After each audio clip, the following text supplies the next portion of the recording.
Saudara sekalian, mari kita berdoa. Bapa di dalam surga, kembali kami datang ke hadirat Tuhan. Setelah kami memuji nama Tuhan, berikan sekarang kepada kami hati yang tenang, sehingga kami boleh menikmati firman-Mu. Kami berdoa Tuhan, biarlah firman-Mu pada pagi ini boleh mengingatkan kepada kami bagaimana kami harus hidup sebagai anak Tuhan di tengah-tengah dunia yang berdosa ini. Tuhan pimpin hamba-Mu, Tuhan persiapkan kami semua, dan sekiranya firman-Mu ini menegur kami, biarlah Tuhan memberikan kepada kami hati yang lembut, supaya firman ini tidak berlalu dengan sia-sia di dalam hidup kami. Tetapi firman ini boleh merubah, mentransformasi hidup kami, semakin hari boleh semakin indah di hadapan Tuhan. Pimpin dan berkati pemberitaan firman pada pagi ini. Di dalam nama Tuhan kami Yesus Kristus, kami berdoa dan mengucap syukur. Amin. Silakan duduk. Saudara-saudara sekalian, sebelum saya berkhotbah, bolehkah saya minta kepada pengurus agar lampunya ini dinyalakan aja ya.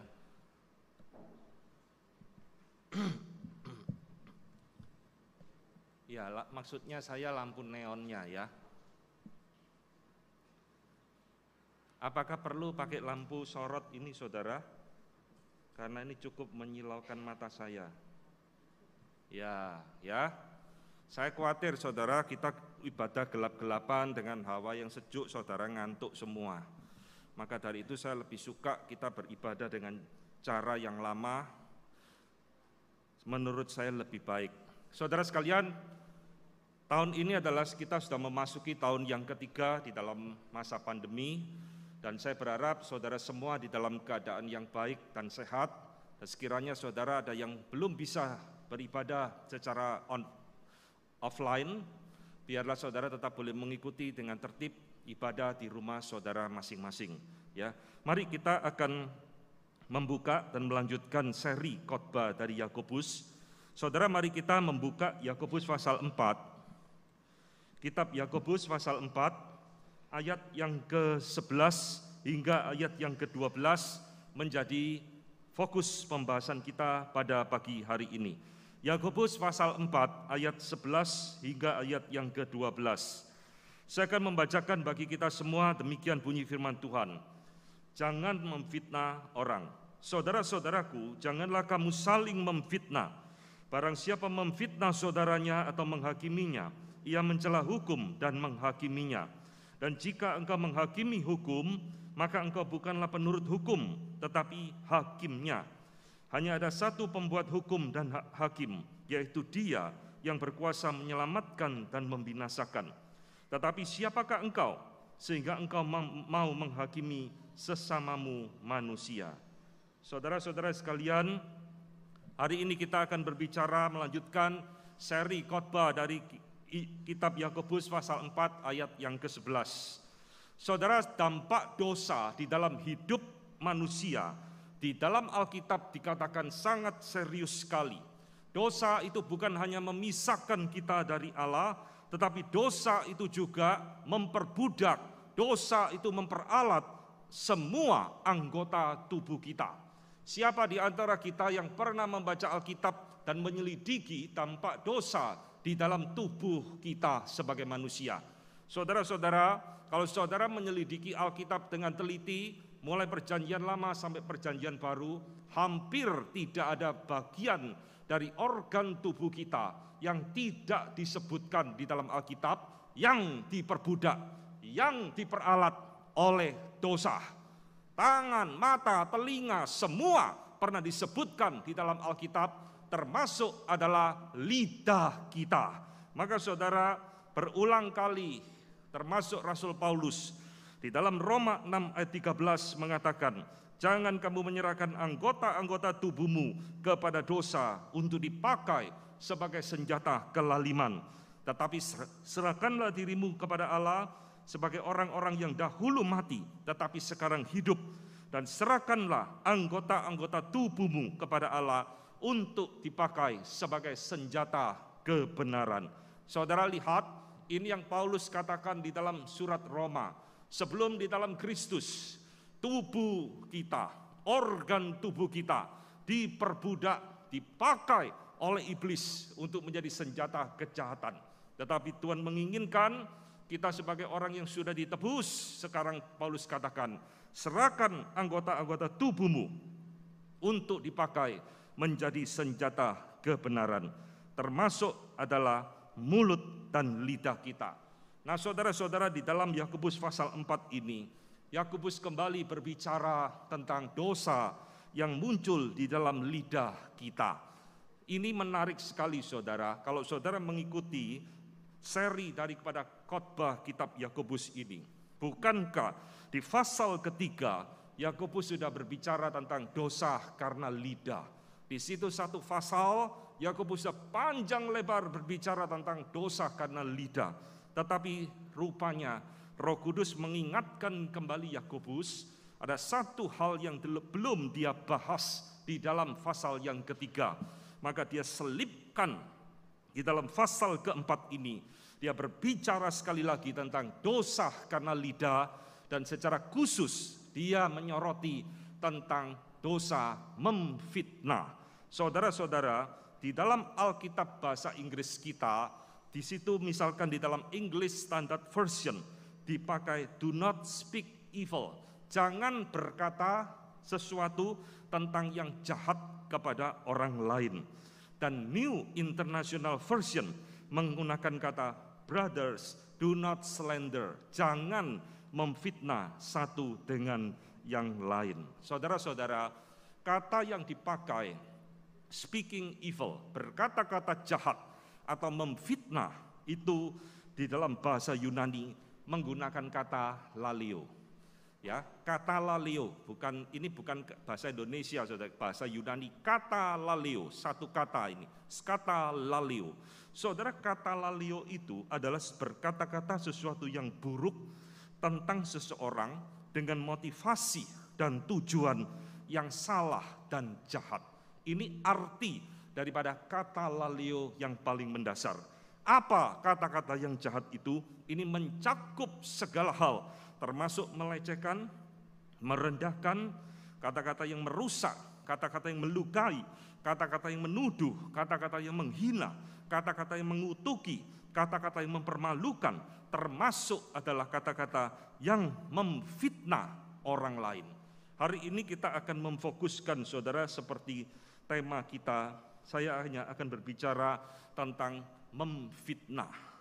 Jadi memfitnah itu apa sebenarnya, saudara? Kita seringkali mendengar kata, oh itu fitnah, itu fitnah. Tapi pernahkah kita memikirkan apa definisi daripada memfitnah?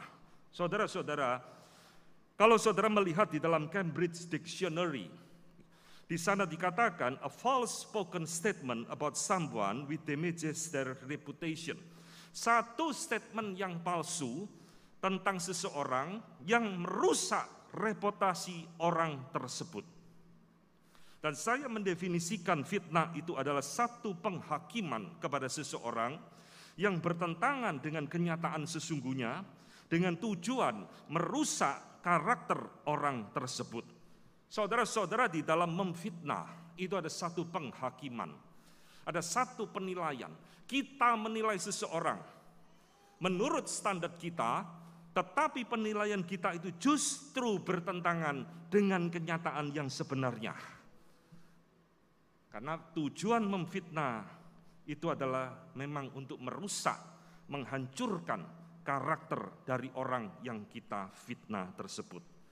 Maka saudara, di dalam Alkitab, memfitnah itu adalah bagian dari pelanggaran dosa hukum yang ke-9, yaitu berdusta.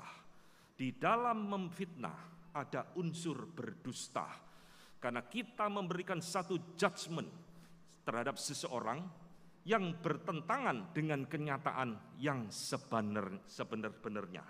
Saudara-saudara, itulah sebabnya saudara, Bapak Gereja Agustinus mengatakan satu kalimat bahwa lidah itu memberikan satu luka yang lebih besar daripada pedang. The tongue inflicts greater wounds than the sword.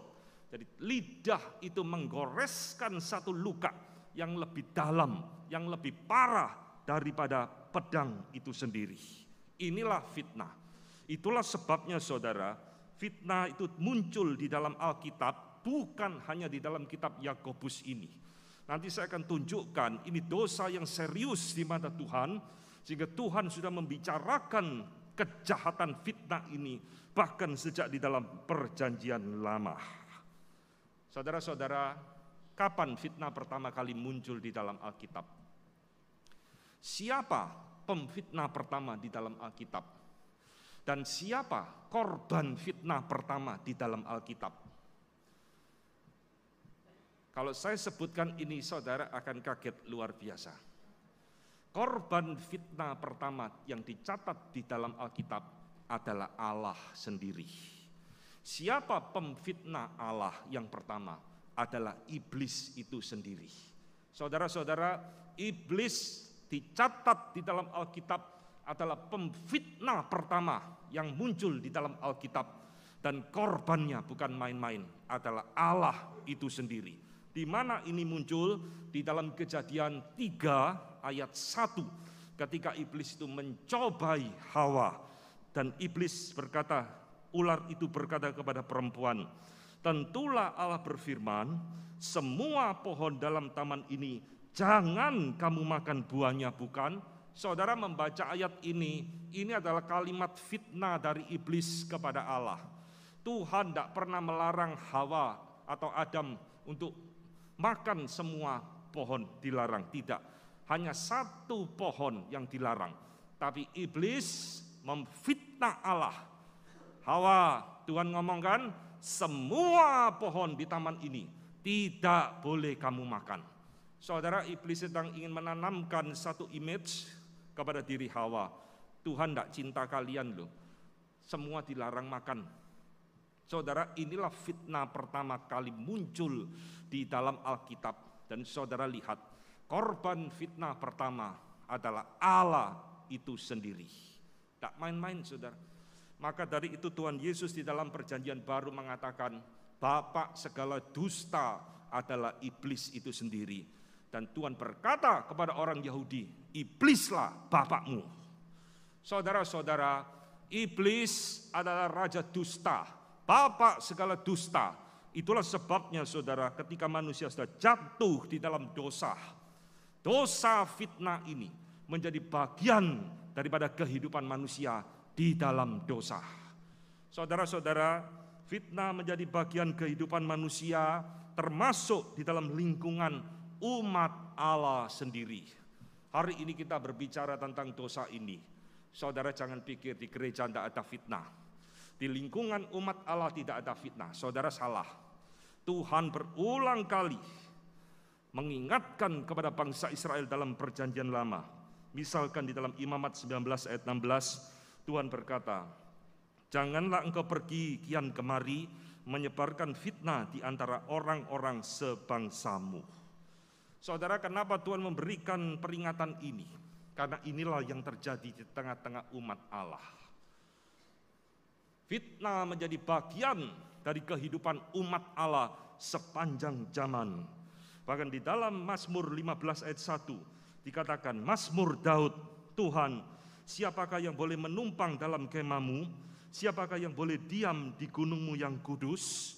Ini pertanyaan saudara.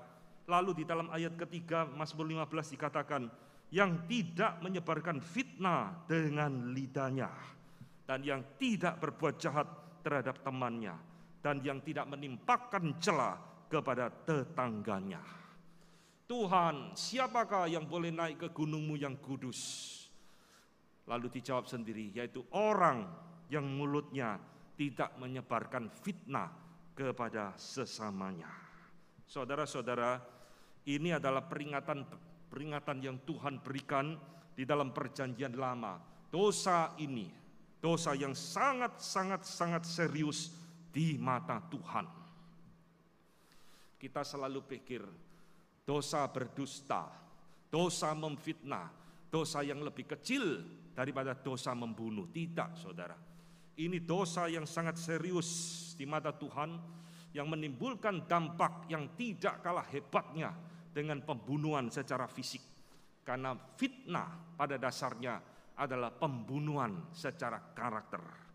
Maka seorang Puritan yang bernama Thomas Watson mengatakan, "The scorpion carries his poison in his tail, the slanderer carries his poison in his tongue." Kalajengking itu membawa racunnya di ekornya. Tahu kalajengking ya? Membawa racunnya di ekornya. Watson mengatakan orang pemfitnah membawa racunnya di lidahnya atau di mulutnya. Kemana-mana yang dia ucapkan adalah racun bagi orang lain. Saudara-saudara, inilah tentang memfitnah yang begitu serius di mata Tuhan. Mengapakah orang memfitnah orang lain? Kenapa harus ada dosa memfitnah? Saudara-saudara lihat, anatomi daripada dosa memfitnah itu memiliki satu ciri, yaitu orang yang memfitnah selalu tidak berani berhadapan face to face dengan musuhnya. Dengan orang yang berseteru dengan dia tidak berani menyelesaikan masalah, entahkah ada hal-hal yang lain, maka dia membuat satu jalan melalui jalan putar di belakang, yaitu memfitnah orang tersebut. Memfitnah adalah cara orang untuk membalas orang lain, tidak suka kepada orang lain, dan sebagainya. Jadi saudara lihat, inilah yang terjadi, yang dicatat di dalam Alkitab dan di dalam kehidupan kita sehari-hari. Di dalam 1 Raja-Raja 21, saudara, di situ ada raja yang namanya Ahab. Ahab ini seorang raja, tapi dia menginginkan kebun anggur tetangganya yang rakyat biasa yang bernama Nabot. Nabot, jualah kebun anggurmu kepadaku. Nabot tidak bisa, tidak mau dijual. Ini warisan leluhur, tidak boleh dijual menurut aturan hukum Taurat. Lalu hati Ahab itu sedih luar biasa karena dia menginginkan tanah tersebut. Lalu istrinya yang bernama Isabel tahu, "Suamiku, kenapa engkau kok muram, kok sedih?" Lalu Ahab cerita, "Ini loh, tetangga kita Nabot tidak mau jual kebun anggurnya kepada kita." Isabel langsung putar pikiran, gampang. Dia langsung membuat skenario memfitnah daripada Nabot. Dikatakan Nabot menghujat Allah, Nabot menghina raja, dan dia harus dihukum mati. Maka saudara, inilah cara yang dipakai Isabel untuk menyebarkan fitnah, untuk mendapatkan ladang anggur yang dia inginkan.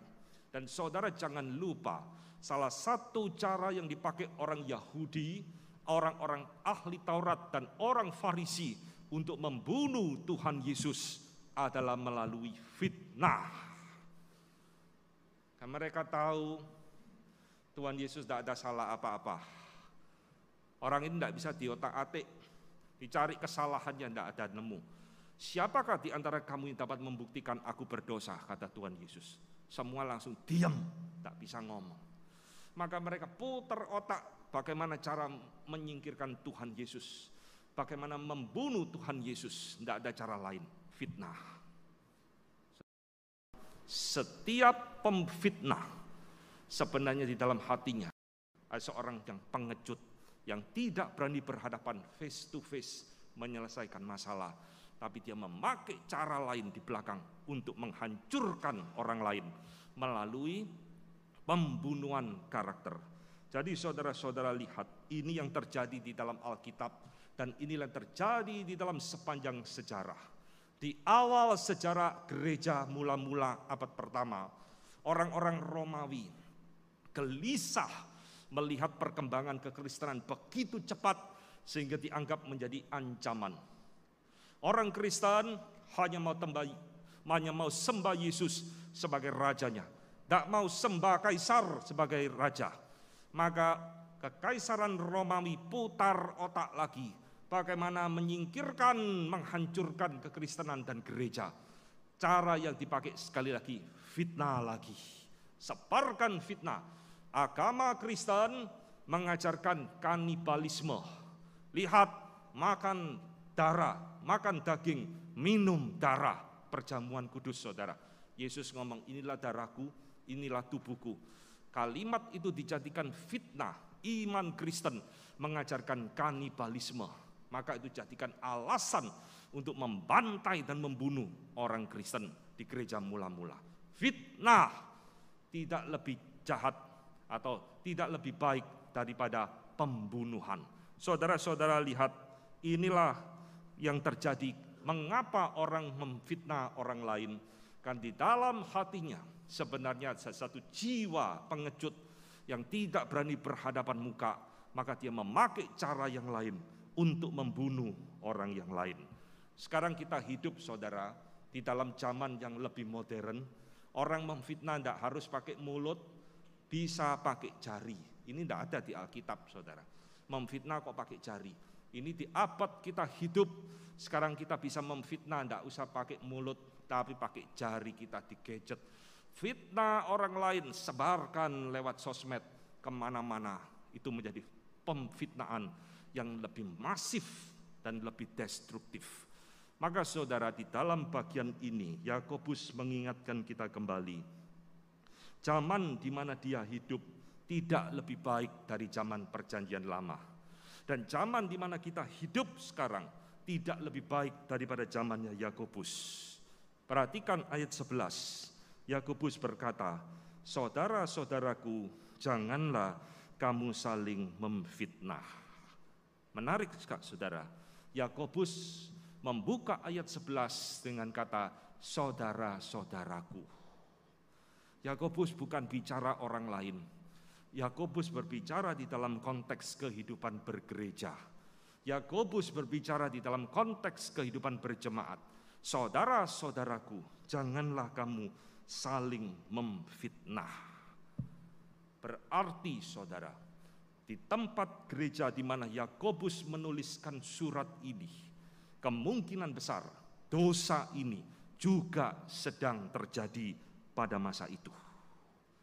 Dan kalau kita membandingkan dengan Efesus 4 ayat 31, Paulus juga memberikan kepada kita nasihat yang sama. Segala kepahitan, kegeraman, kemarahan, pertikaian, dan fitnah hendaklah dibuang di antara kamu. Demikian pula dengan segala kejahatan.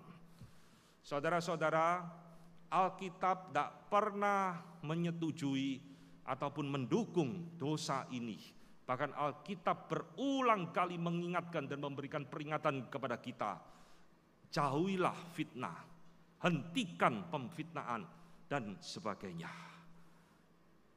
Jadi mengapakah Allah begitu membenci dosa ini? Kita anggap ini dosa yang sepele. Alah, cuma ngomong begitu tok, Pak, apa sih? Oh, saya ngomong gitu dia tidak mati kok, masih umur panjang. Tapi saudara, hari ini kita mau menggali Yakobus 4 ayat 11 dan 12 ini. Yakobus di sini memberikan kepada kita satu argumentasi yang tidak pernah kita pikirkan. Mengapa Allah membenci dosa fitnah? Saudara, perhatikan ayat 11. Barang siapa memfitnah saudaranya atau menghakiminya, ia mencela hukum, kata Yakobus. Saudara, ia mencela hukum dan menghakiminya. Artinya menghakimi hukum itu. Saudara-saudara, apa arti daripada kalimat ini?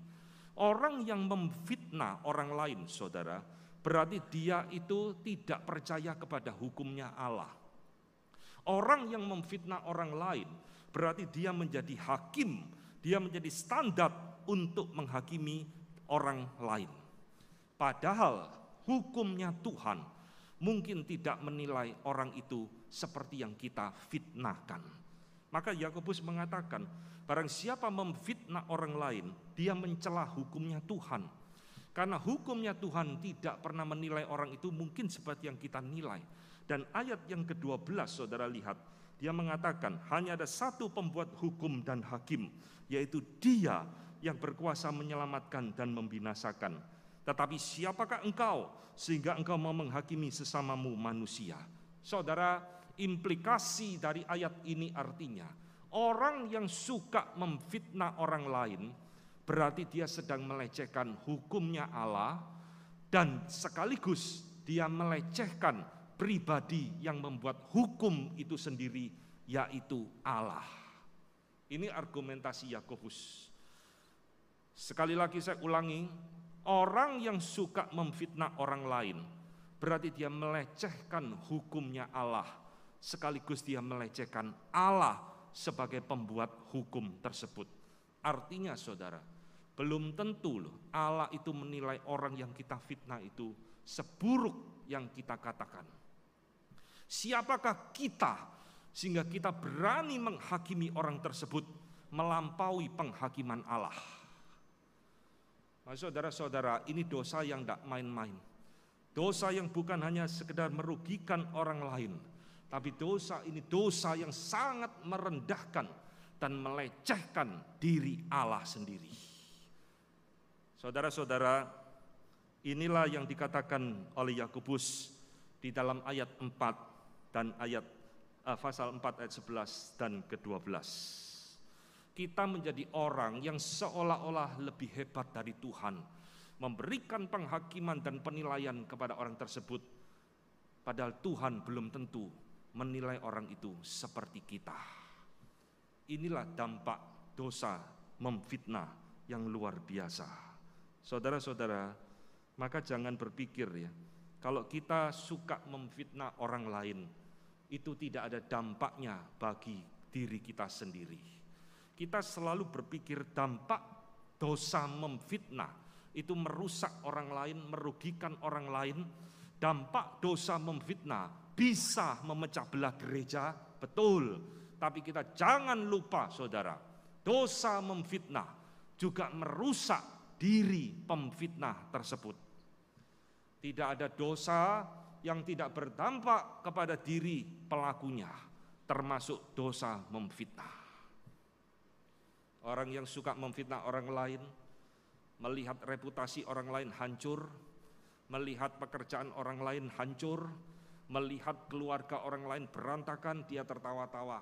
Rasakan, kapokmu kapan?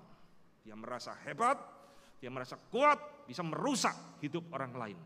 Tapi dia tak sadar, dosa itu merusak dirinya sendiri. Seorang pemfitnah tidak sadar, dia sedang menjerumuskan dirinya sendiri menjadi seorang yang munafik. Semakin kita suka memfitnah orang lain, pasti akan menjadikan kita seorang munafik. Kok bisa? Jelas. Karena orang yang memfitnah tidak berani berkata di depan, selalu berkata di belakang. Maka kalau ketemu orang yang difitnah, selalu senyum-senyum, selalu kelihatannya baik, selalu kelihatannya ramah, kelihatannya bersahabat. Dia jadi orang yang munafik. Semakin dia memfitnah, maka dia menjadi orang yang semakin munafik bagi Tuhan. Hati-hati saudara. Dampak memfitnah bukan hanya bagi orang lain, tapi juga bagi diri kita sendiri. Semakin kita menjadi seorang pemfitnah, maka akan membuat kita semakin juga sulit untuk trust kepada orang lain. Memfitnah bukan hanya jadikan kita orang munafik. Pemfitnah juga akan memiliki kesulitan percaya kepada orang lain. Apakah orang ini tulus berteman dengan saya? Jangan-jangan dia fitnah saya. Ngerti maksud saya? Orang yang suka berdusta juga suka sulit trust kepada orang lain, saudara. Omongannya bisa dipercaya enggak sih orang ini? Karena dia sendiri suka berbohong. Maka orang pemfitnah juga akan mengalami kesulitan untuk percaya kepada orang lain. Jangan-jangan dia fitnah saya di belakang saya. Kenapa dia berpikir seperti itu? Karena itulah yang dia lakukan kepada orang lain. Maka saudara lihat, orang pemfitnah adalah orang yang akan hidup di dalam paranoia, terus curiga kepada orang lain. Dan ini membuat hidupnya sendiri juga tidak ada damai sejahtera. Maka saudara jangan berpikir memfitnah selalu merugikan orang lain, tidak merugikan diri kita. Tidak. Dosa ini perlahan-lahan akan merusak kerohanian kita, merusak karakter kita, dan membawa kita semakin menjadi orang yang berdosa di hadapan Tuhan. Maka saudara, inilah yang penting yang diingatkan oleh Yakobus kepada jemaatnya dan kepada kita. Saudara-saudaraku, janganlah kamu saling memfitnah. Saudara, alangkah indahnya jikalau di dalam kehidupan berkeluarga, di dalam kehidupan khususnya kita bergereja, tidak ada fitnah satu dengan yang lain. Maka hari ini saya akan mengajak kita merenungkan bagaimana caranya kita menghindarkan diri menjadi seorang pemfitnah. Bagaimana sih caranya kita supaya hidup saya tidak menjadi seorang pemfitnah di hadapan Tuhan? Saudara, saya akan membagikan 3 hal pada pagi hari ini. Pertama, saudara, biasakan di dalam hidup kita berbicara kebenaran setiap saat. Belajarlah kita berbicara, berkata-kata kebenaran. Tuhan Yesus berkata, jika ya katakan ya, jika tidak katakan tidak, selebihnya itu berasal dari setan. Ini adalah langkah pertama di dalam hidup kita sebagai anak Tuhan. Mulut dan bibir kita harus berbicara kebenaran. Saudara, lihat apa yang sedang terjadi di negara kita. Sekali seseorang itu berdusta, memfitnah, sekarang mengharapkan orang percaya kepada dia. Tidak ada yang percaya, saudara. Maka bagaimana kita harus menjadi seorang yang berkata-kata, yaitu berkata-katalah di dalam kebenaran firman Tuhan. Saudara, Efesus 4 ayat ke-25, Paulus kembali mengingatkan, karena itu buanglah segala dusta dan berkatalah benar seorang kepada yang lain, karena kita adalah sesama anggota.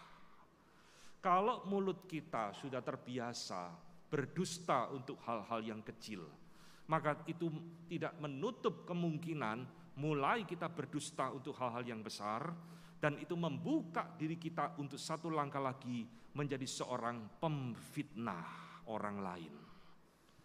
Maka bagaimana kita berhenti atau tidak menjadi seorang pemfitnah? Kita harus belajar berkata-kata kebenaran. Jangan ditambahi, jangan dikurangi. Katakan penilaian apa adanya kepada orang lain. Karena mulut seorang pemfitnah, saudara, itu selalu terjadi disharmoni antara hati dan mulutnya. Mulutnya berkata baik, hatinya jahat. Apa yang dia omongkan tidak sesuai dengan hati dan penilaiannya. Itulah seorang pemfitnah. Maka saudara, itulah sebabnya Tuhan mengingatkan kepada kita untuk selalu belajar berbicara kebenaran. Jangan biasakan anakmu berdusta. Jangan biasakan cucumu untuk berbohong. Itu akan mendidik karakter mereka untuk melakukan kejahatan yang lebih besar dari mulut mereka. Saudara, yang kedua, bagaimana kita bisa menghindarkan diri dari seorang pemfitnah di hadapan Tuhan? Hindarilah gosip. Ini yang kedua, saudara. Gosip dan fitnah itu begitu erat. Tinggal satu langkah, orang yang menggosip akan menjadi seorang pemfitnah. Saudara-saudara, apa artinya menghindari gosip? Jadi jangan membicarakan seseorang bila tidak ada urgensinya apa-apa. Kadang kita tidak bisa menghindar membicarakan seseorang karena memang itu harus dibicarakan, karena itu sesuatu yang berkepentingan bagi kita dan bagi orang tersebut dan sebagainya. Tetapi saudara, gosip itu adalah membicarakan orang lain yang tidak ada kepentingannya apa-apa dengan kita. Yang tidak dibicarakan pun tidak apa-apa, saudara. Tapi karena mulut kita ini sering gatal kalau tidak gosip, saudara.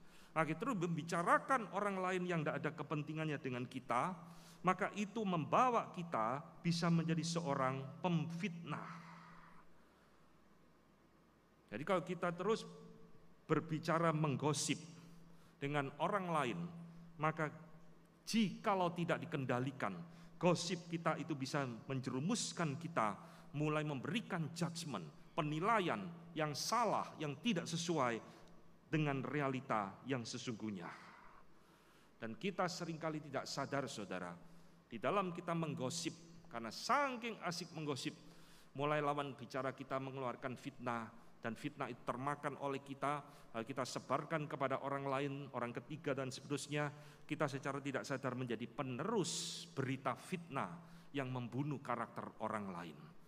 Maka di dalam bagian ini, saudara, kalau kita berbicara dengan orang lain, lawan bicara kita itu mulai membicarakan orang lain dan mulai menjurus kepada satu fitnah, saudara harus mulai sadar, harus menghentikan pembicaraan tersebut. Kalau tidak, saudara akan menjadi penerus fitnah bagi orang lain. Maka cara terbaik, hindarilah menggosip orang lain. Dan ketiga, saudara yang dikasihi Tuhan, bagaimana saya berhenti atau menghindarkan diri menjadi seorang pemfitnah di hadapan Tuhan? Alkitab mengatakan, pergaulan yang buruk merusak kebiasaan yang baik. Berarti hindarilah dan jangan bergaul dengan seorang pemfitnah. Saudara, dosa itu menular, saudara. Amsal ngomong jangan bergaul dengan seorang pemarah supaya engkau tidak tertular sifatnya. Maka itu juga berlaku bagi semua dosa yang lain, termasuk dosa memfitnah. Kalau saudara bergaul dengan seorang pemfitnah dan saudara menikmati pergaulan itu, saya yakin engkau akan tertular sedikit atau banyak dengan dosa memfitnah ini. Karena memfitnah orang lain itu rasanya begitu enak, membicarakan orang lain, memberikan judgement yang keliru, dan seterusnya. Maka saudara sekalian, berhentilah bergaul dengan seorang pemfitnah. Minta hikmat dari Tuhan, siapa orang ini? Kalau perkataannya terus menghakimi orang lain, menjelekkan orang lain tidak sesuai dengan kenyataannya, saudara harus berhenti bergaul dengan orang ini, siapapun itu. Kalau itu istrimu dan suamimu, kau harus mempertobatkan dan mengingatkan dia. Jikalau itu hanya sekedar teman biasa, saudara harus hindari itu dari hidupmu. Saudara, karena mulut yang tidak dijaga itu akan merusak kehidupan kita dan kehidupan orang lain. Maka saudara-saudara yang dikasihi Tuhan, inilah dosa memfitnah yang menjadi bagian peringatan Tuhan di dalam sepanjang Alkitab sejak perjanjian lama hingga perjanjian baru. Dan biarlah firman Tuhan hari ini boleh menjadi berkat, mengingatkan kepada kita supaya kita berhati-hati dengan mulut kita, berhati-hati dengan hati kita.